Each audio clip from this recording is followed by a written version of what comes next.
Good morning, ladies and gentlemen. I'm not one to usually cut short networking, but if you would, please make your way to a seat as soon as possible. We'll be starting the program in a few minutes. My name is Matthew Sabellis. I'm your program director here for live and virtual events here at Education Week. Before we get started with our program, I want to start with a few quick housekeeping notes for you all.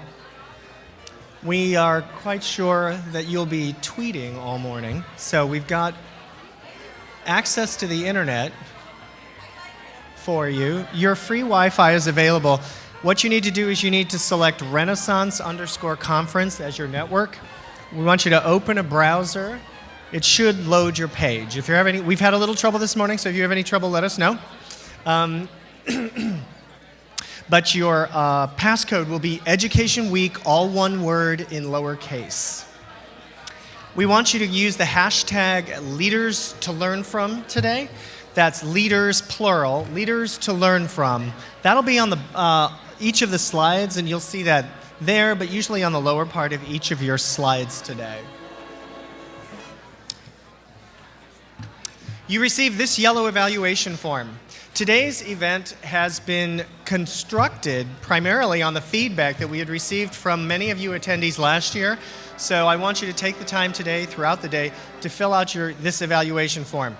There are key things that we've made different this time, and one of them is the networking breakfast you've just been to. But we want your feedback. Did it work for you? What did you think? What were your experiences? Who did you meet? What didn't work for you? Please tell us. It matters. The evaluation is also available online at leaders.edweek.org/2015 eval. That's 2015 EVAL. For those of you who haven't found them yet, the restrooms are located out these doors. They're going to be to your left behind the registration desk. We also have a live stream today. If the live stream is watching, can you all see me? I hope you're there. Hi, nicely done, thank you. Well, of course you can see me, I guess. You've got the best view in the house. I hope you enjoy today's presentation. For those of you in the room also, you got an email on Monday. This is your digital networking guide. This digital networking guide is going to have photos. It'll have titles and names of the folks that you're meeting in the room today. I hope you'll take a moment to download it. We'll have a URL on the screen for you shortly. This digital networking guide has some of our 2013 and 2014 leaders to learn from. I hope some of you have had the chance to meet those leaders to learn from. I see Jeffrey right over here. If you are a 2013 or a 2014 leader to learn from, that includes you, Dr. O, please stand up. I'd like to recognize the 2013 and 2014 leaders to learn from who are in the room. Thanks so much. I see Michelle and hello, Superintendent Ronan. How you doing today? At the end of today's proceedings, we're going to be having a lightning round of questions and answers from the U.S. Department of Education. So what I want you to do is I want you to take the time to fill out the cards. They're sitting on your tables. They say the word Ask Ed on them. What I want you to do is put your name, your title, your affiliation, and try to write as neatly as you can, because I know you can, because we're educators here. So it's going to be great to have your questions for the department. We want to collect them as early as possible so that we can kind of bunch them together and get the questions asked ahead of time. We're going to frame the conversation from this stage with those questions. So your feedback is very important in real time. Now is a great time to silence your cell phones. I want to take a moment now to thank our sponsors for today's event. Without the support of companies like these, this event and all of Education Week's live and virtual events would be simply not possible. If you are here representing one of the companies that I'm about to announce, I hope you'll stand up so the people in the room will know where you're seated so they can be able to find you and you can find them. Our diamond sponsors today are Scholastic Incorporated. They're here, I know you. Oh, there you are. Howdy. Insight Education Group. And Renaissance Learning. There we go. Our gold sponsors today are ETS and, hello, and thank you for sponsoring, and Microsoft. Thank you, if you're here. Howdy over there. And today's event sponsors are the National Student Clearinghouse. Howdy, hi Paula. Thanks for coming to the reception last night. And learning.com. A very special thanks to each and every one of these sponsors for making today's event a reality.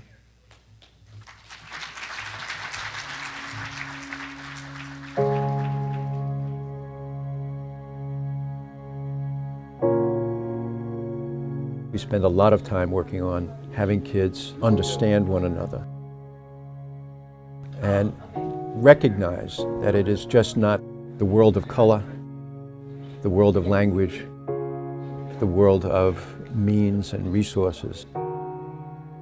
I mean, it may seem like a dream that's silly, but if you build it into the system, I can tell you that it works.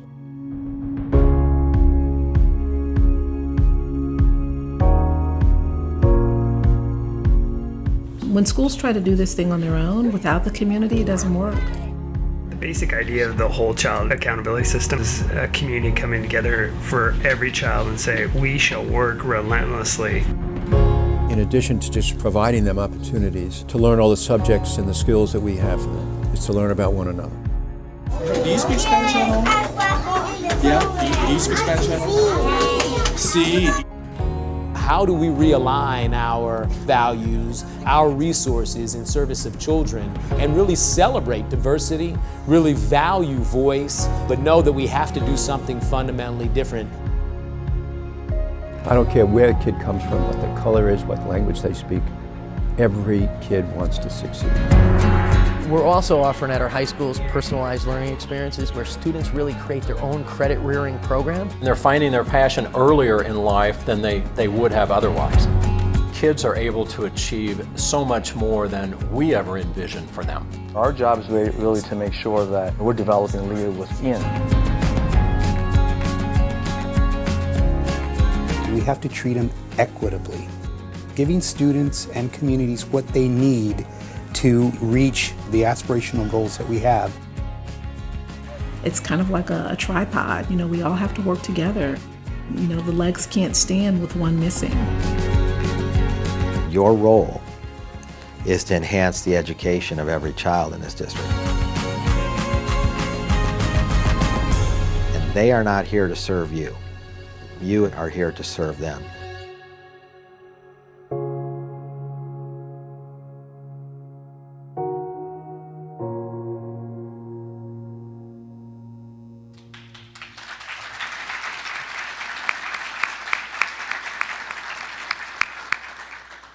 Good morning and welcome, everyone. I am Leslie Maxwell, and I was the project editor for this year's Leaders to Learn From special report.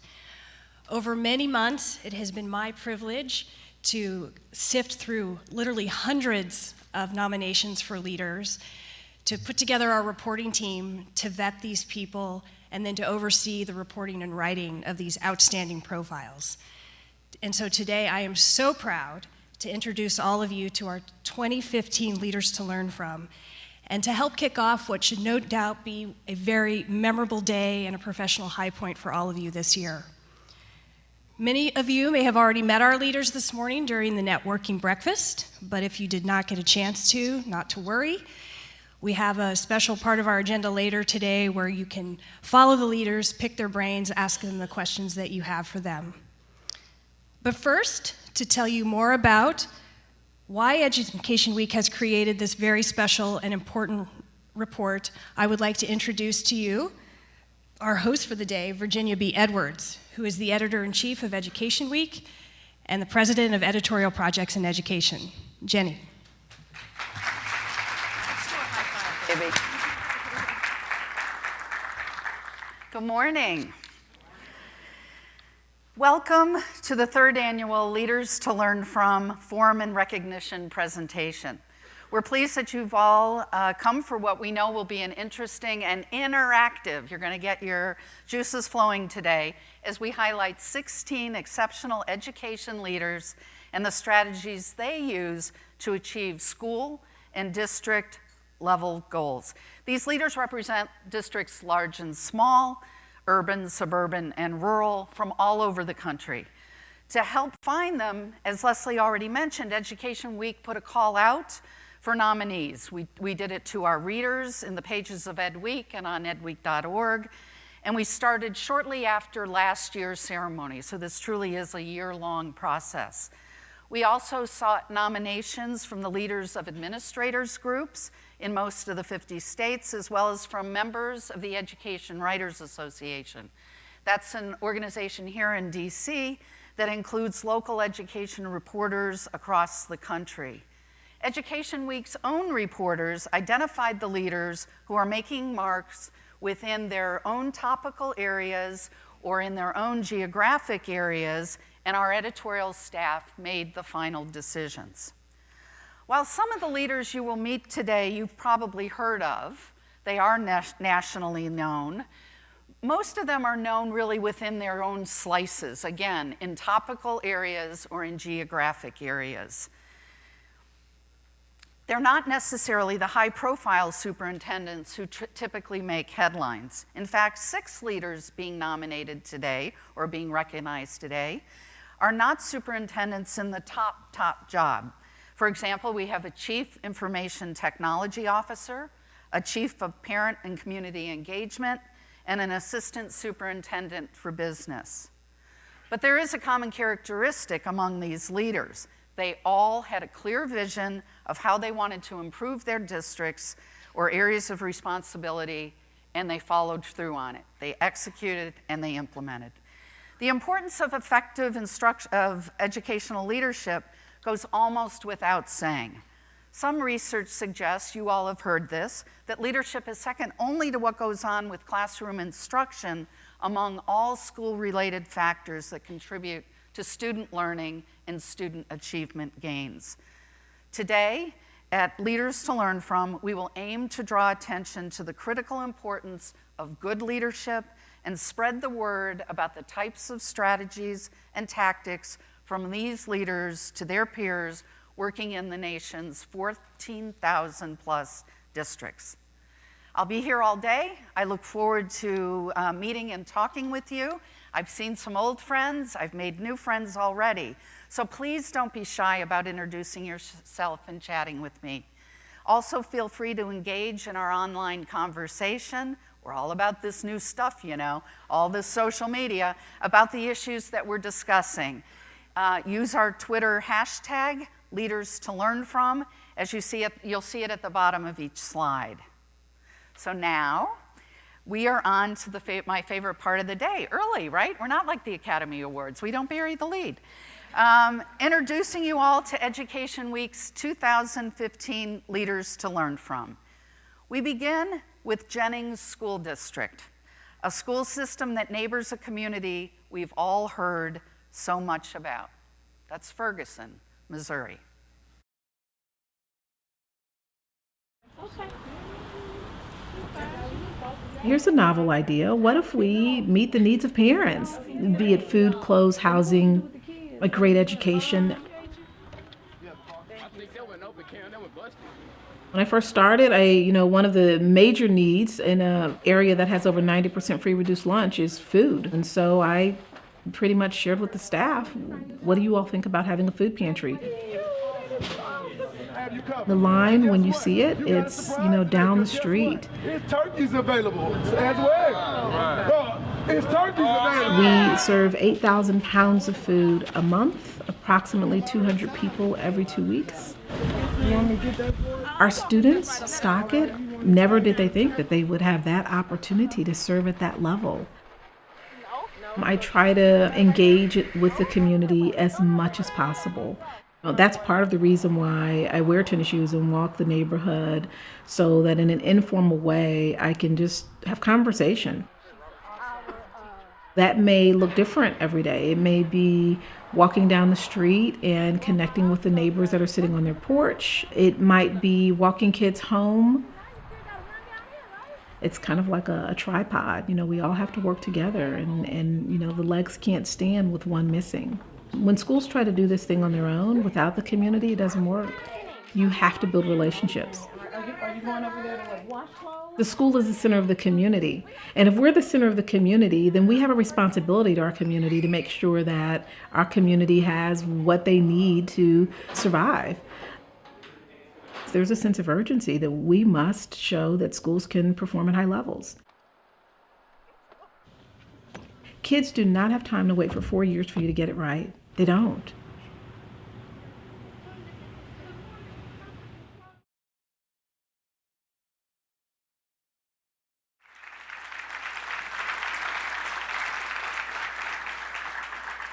Tiffany Anderson is demonstrating how high poverty communities can improve academic achievement by focusing on meeting students' needs inside and outside the classroom.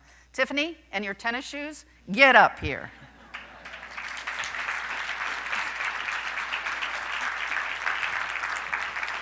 Sorry, sweetie. We are. You get here. You take this. You're the. Thank you. Thank you.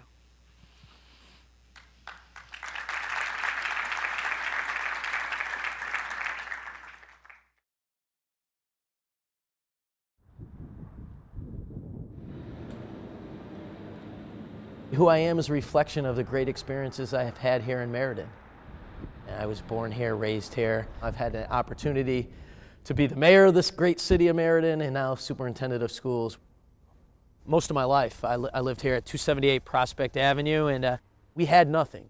This house was a big deal to my parents. And if it wasn't for education, I would have never had the opportunities that I've had in life. My father, he spent his whole life working at this factory, and a lot of those manufacturing jobs have gone away. They've gone overseas. They've left Meriden, with poverty rates exceeding 70%. And Meriden really is fighting for a new identity. So I saw a golden opportunity to come back to my home district and really launch some creative work and make a difference in the lives of kids. How are you doing?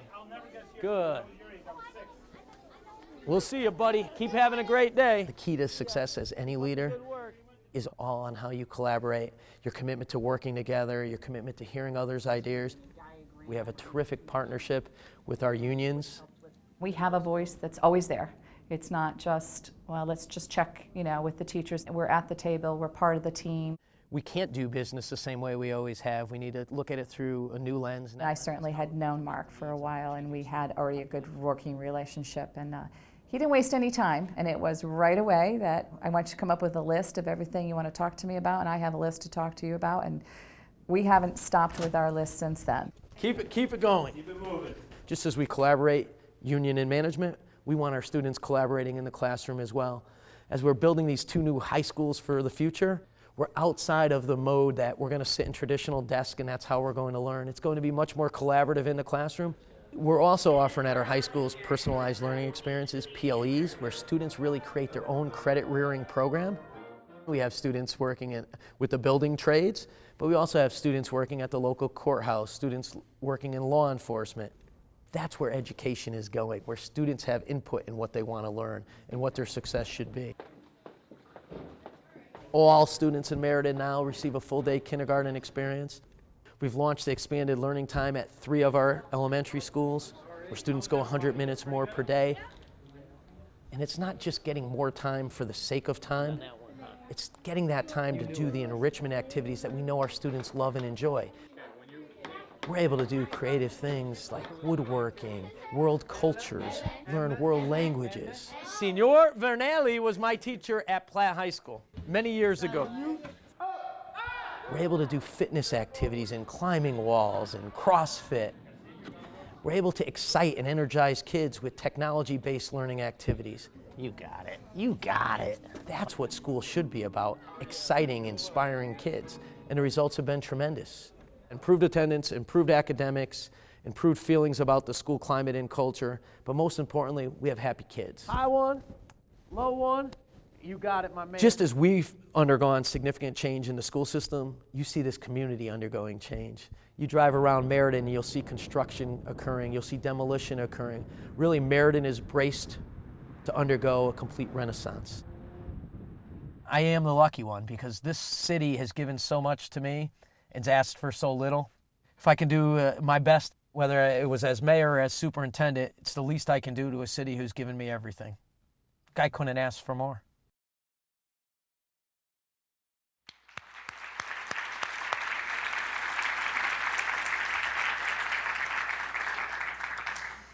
During Mark Benigni's tenure, Meriden, public schools have launched 3 expanded learning time elementary schools, where students now attend school for an additional 100 minutes per day and receive enriching instruction and experiences. And in this diverse district of more than 9,000 students, performance on state tests has steadily grown and put the district on track to post its strongest achievement in years. Mark, come on up.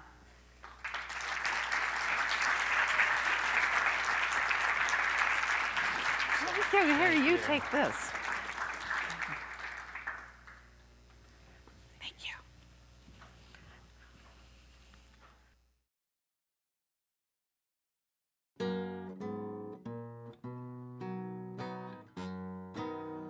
Vengo a cantarte, mujer, mi más bonita canción.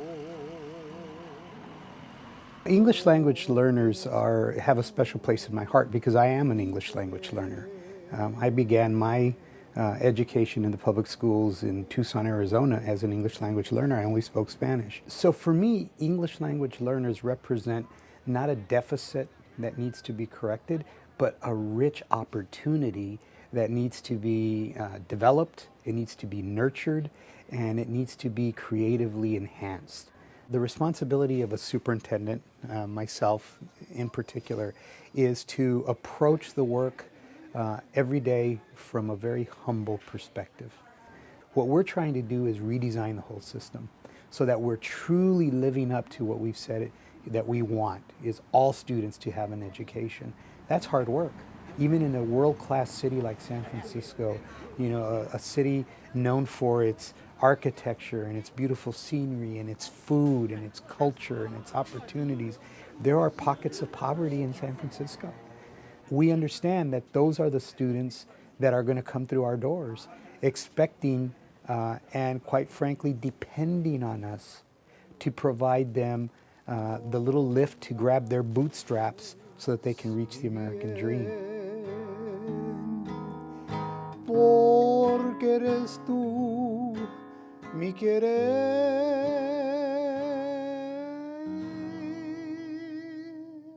We're in the post No Child Left Behind era now. While it's been very, very common in American public education to say we want to treat all students equally, we disagree with that. We don't think it's okay to treat students equally because students come to our schoolhouse door in varying stages of preparation. So if we truly believe that public education is for the public, for all students, then we can't treat students equally. We have to treat them equitably. So equity for us, giving students and communities what they need to reach the goal, the aspirational goals that we have, is a critical lens through which we view all of our work in San Francisco. I try to remind myself every single day that as a superintendent, while I may not teach any one of those 57,000 students, the work that I do every day has to empower those that do teach and those that do serve and those that do support those 57,000 students every day, help them do their job better, more efficiently, so that, they can help our students in our community.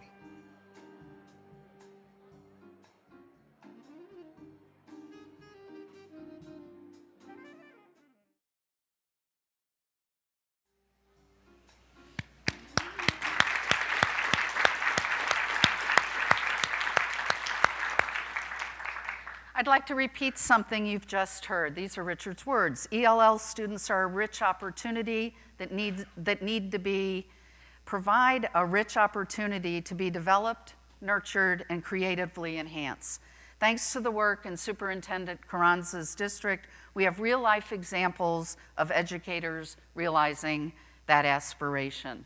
Richard, come on up.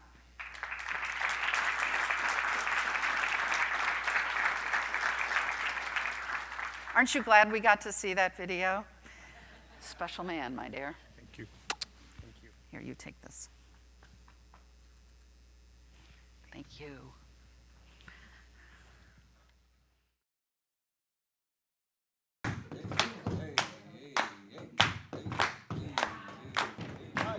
my plan. You already know my goals. I'm going to graduate 18, 16, The Oakland Unified School District is a public school system of extraordinary diversity, but what began to rise up was that African American male students are not at standard. And then at the negative indicators, African American males were being disproportionately represented. The life skills that our kings are learning and taking away from our manhood development class, one definitely is knowledge of self. You can't really fully actualize who you are if you don't understand who you've been and your trajectory of the possibilities of what you can be. I believe there really is a quiet storm happening in Oakland. There's an awareness and a consciousness in the city that really lifts up the narrative of black and brown people that many times, we don't learn until later in life. It's been an extraordinary journey, really supporting the culture and the conditions necessary for black boys to be seen, to be heard, to be validated, and ultimately to be educated. My dream for African American male students is really for them to hold true that whatever they envision, whatever they conceive, whatever they think they or want to do or want to be, that they know and hold true that they can achieve that. People in many different domains are starting to have conversations on, how do we realign our values, our resources in service of children across the city and really celebrate diversity, really value voice, but know that we have to do something fundamentally different than what we've been doing in the past. I think there's a narrative in the United States that really has normalized the failure of black boys. Every time we enter into a conversation around African American children, it tends to be from a deficit standpoint. African American male students are brilliant, they're beautiful, they possess all of the potential and talent that all children have. We just have to shine the light on that, and I feel our children will radiate that back.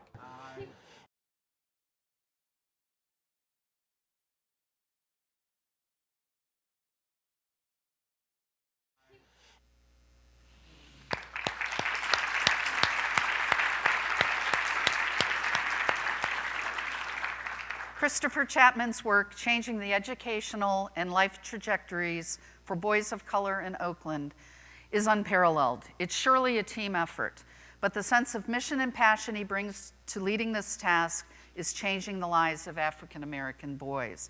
I love that Richard and Christopher were back to back. We learned last night that you guys already are, networking in your own way, and that's the spirit of this event. Christopher, come on up. Chris.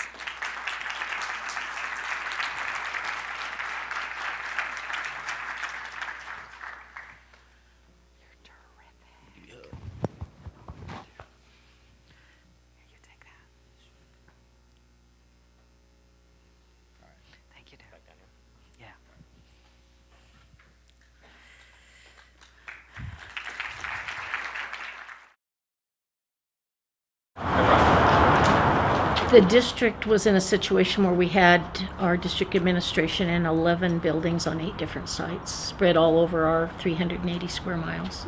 So it wasn't very effective or very efficient. We commissioned our architects to look at what the cost of a building would be and discovered that it was really beyond our means. That created the situation where we needed to think outside the box. Councilor Appreciation Week now. It's over 500,000 square feet of shared educational space, which basically has been done on very little money, using the resources we had, not going out and asking for a bond or taxing folks higher, and doing everything on a much smaller budget. The original vision was that we could house a comprehensive high school here that would house about 800 students. We have that in Renaissance High School. We have the district office, the district service center, which is kind of the front part of the building. We have a training center. We house a professional technical center where students who are in our other high schools come here for a portion of the day. We have a culinary arts center, which is actually a cafeteria as well, where our students serve lunch on Thursday and Friday to the community or anyone who wants to come.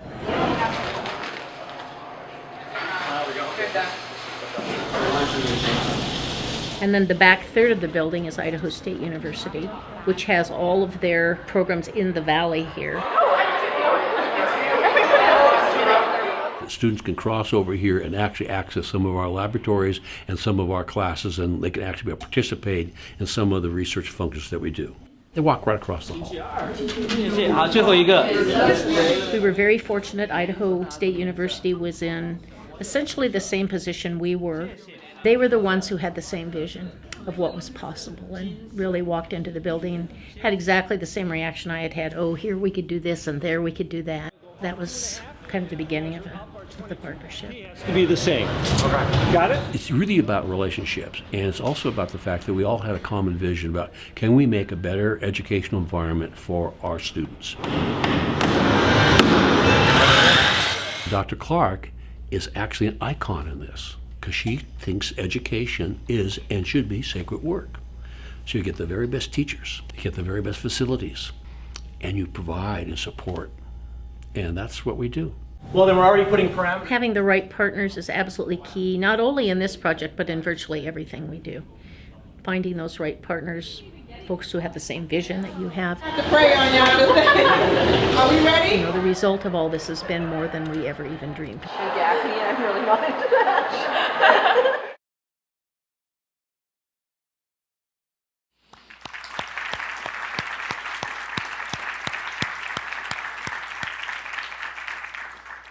Linda Clark not only fosters innovation, but she does it on a budget.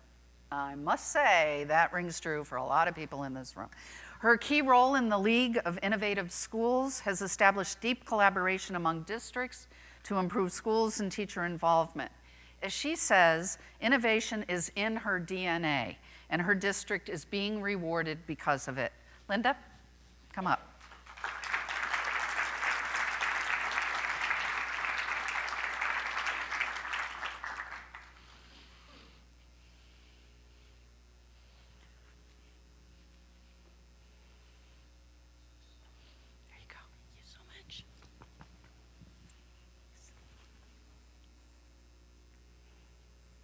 Wore a good color. That's great.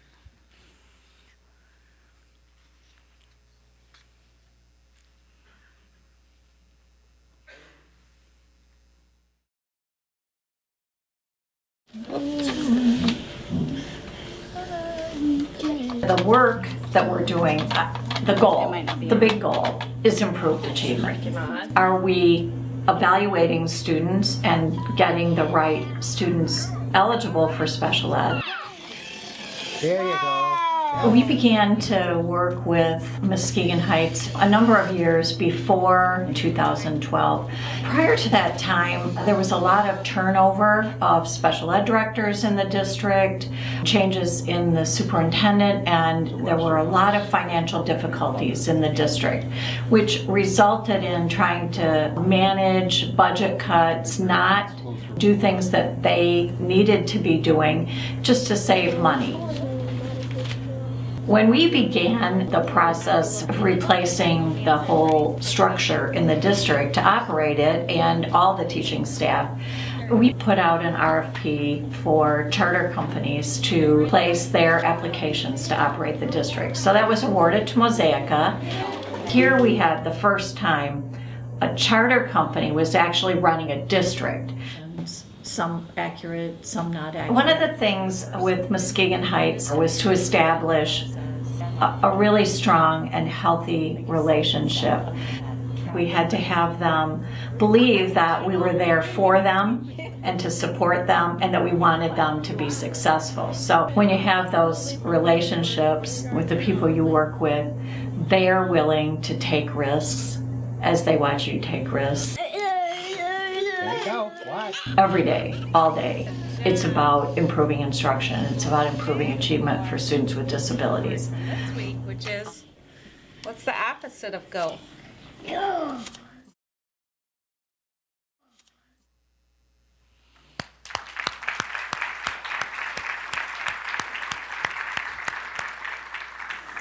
When a charter company responsible for reorganizing a troubled district left too soon, Kathy Fortino stepped up to ensure special needs students were given the services they needed and worked with new leadership to make sure that pressures from state and federal officials didn't overwhelm the improvement initiatives the district wanted to pursue. Kathy?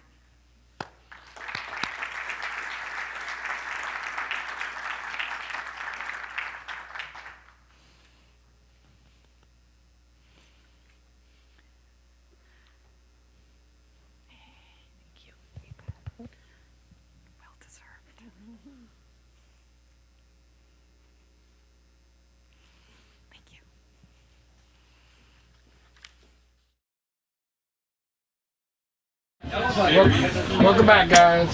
Hello. Hello. We are not the village. The schools are not the village. The community is the village. And if it takes a village to raise a child, then the community has to be engaged in determining what that village is. It was critical that we reestablished the village here in Tacoma. In education, we throw out the term and we want every kid to be successful. Yeah, but as measured by what?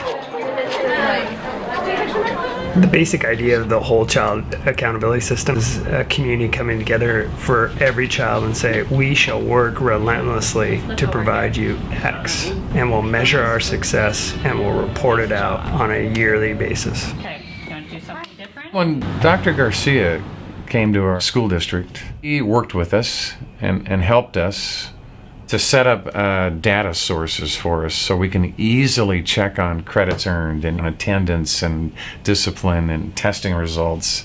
And if you've got that right at your fingertips and you can look at it really fast and then push it out to the appropriate people, that's half the battle alone. What are you trying to do? Identify misconceptions. Identify your misconceptions. What's been really nice with Dr. Garcia coming in is that he said, let's be really intentional. He brought the focus that we needed. We were on the right track. We knew that data was the key to making change. And he really said, let's make it for all schools. Every day, every student is at the center of the conversation. This isn't about the adults. The only question that we have to ask is if we can match the values, if we can align our goals from the boardroom down to the living room and align the whole system all the way in between, will I do more with my time? And will I be honest with myself about the results that I have had with the kids that I'm serving?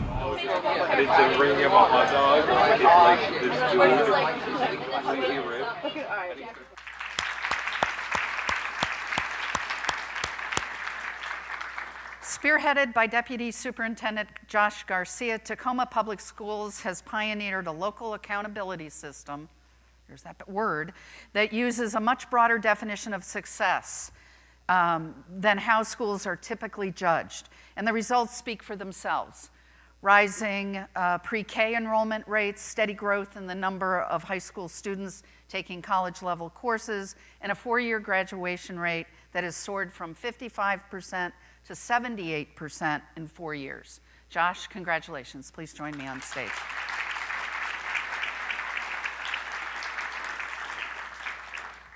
Good job. Yeah, no. You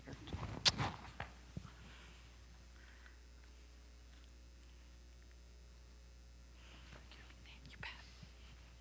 And I take my leave. Okay, now for something completely different. Here you go, Josh. Okay, everybody. I would like to now to welcome you to the Hall of Leaders. Now it becomes Follow the Leaders. So I hope you all had the opportunity to come and see all this during the networking breakfast. Now we are going to bring in a very different moment for you. This, again, is part of our feedback that we got from you last year. We're trying to bring an opportunity for all the leaders to meet you and for you all to come join them here and find out more about their area of expertise, their piece of the puzzle that they bring to district leadership in America here. So what I'd like to ask all of the leaders who were just recognized, so all you all leaders who were just recognized, if you could come up to your leadership ambassadors here. This is Kira, this is Jonathan, this is Jason. So come on up. Come on up here, come up to your banner sign here. We're going to walk you into the audience here, and we want to ask all of your colleagues here to follow the leader. So the goal here is to find the subject or subjects that interest you most. I got to hold this to my mouth, don't I? Find the subject or subjects that interest you most. Join them at their tables. Our leadership ambassadors are going to walk you now to your tables here. We'll be ready to speak with you for the next 15 minutes or so. We'll be going one-on-one until that time. Then Jenny will come back up here and she's going to introduce you to the rest of the 2015 leaders to learn from. So leadership ambassadors, take them to their tables. For those of you on the live stream, we will see you again at 8:55.